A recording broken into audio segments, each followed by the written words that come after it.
બોરસદ ચોકડી પાસે આવેલું એટિક ભવન આજે ગુજરાતમાં પ્રાકૃતિક કૃષિ ક્રાંતિનું રોલ મોડેલ બન્યું છે. આણંદ કૃષિ યુનિવર્સિટી અને આત્મા પ્રોજેક્ટના સંયુક્ત પ્રયાસોથી શરૂ થયેલું આ કેન્દ્ર વચોટિયાને દૂર કરીને ખેડૂતોને સીધા જ ગ્રાહકો સાથે જોડે છે. તો ચાલો જાણીએ કૃષિ ક્ષેત્રે ક્રાંતિ સર્જતી આ પ્રેરણાદાયી ગાથા વિશે. બહુ જ સરસ આયોજન છે આણંદ યુનિવર્સિટીના આત્મા તરફથી. અમારે પ્રાકૃતિક ખેતીનો જે વેચાણ કેન્દ્રનો પ્રશ્ન તો એ મહદઅંશે આણંદ જિલ્લામાં હલ થઈ ગયો. અમને બહુ સારામાં સારા ભાવ મળે છે અહીંયા, અને અમારું બધું જ મોટાભાગનું શાકભાજી દર મંગળવારે વેચાઈ પણ જાય છે. અને અહીંયા આગળ વેચાણ કરવાથી અમને અમારા ખેડૂતોને ઘણો ફાયદો થાય છે, અને ગ્રાહક પણ ઘણા આવે છે. અને અમારી જોડે માંગ વધારે માંગે છે કે ભાજી લાવો, હવાની ભાજી લાવો, મેથીની ભાજી લાવો, દાણા લાવો.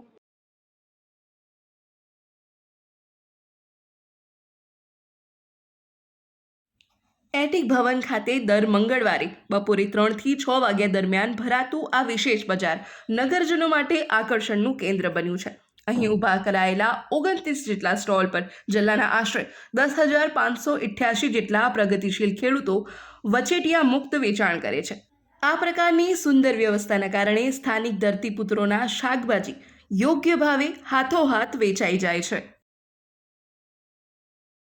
જે રાસાયણિક સબ્જી હોય છે એમાં કશું ફીકું જેવું લાગે, કંઈ ટેસ્ટ નહીં આવતો. અને આનું આપણે ગરમ મસાલા કે એવું કશું એડ ના કરીએ તો બી આનો ટેસ્ટ સારો એવો આવે છે.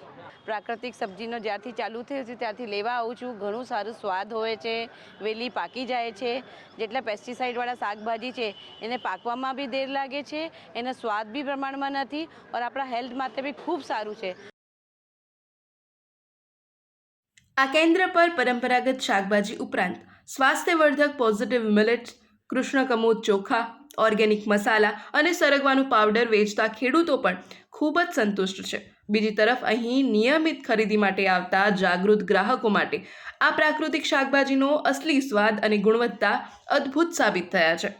રાસાયણિક ખાતરોથી મુક્ત અને સ્વાસ્થ્ય માટે ઉત્તમ એવા આ ઉત્પાદનો સામાન્ય બજાર જેવા વ્યાજબી ભાવે મળતા હોવાથી લોકો અહીં હોંશે હોંશે ખરીદી કરે છે. પ્રાકૃતિક ખેતી તરફ આપણે વળવું જોઈએ. ધીમે ધીમે જઈએ પણ ચોક્કસ મગજમાં નાખવું જોઈએ.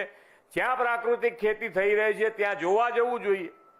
એક પણ રૂપિયો નાખ્યા વગર ઓછામાં ઓછા ખર્ચે સારામાં સારી ઉપજ આ પ્રાકૃતિક ખેતીના કારણે થઈ રહી છે.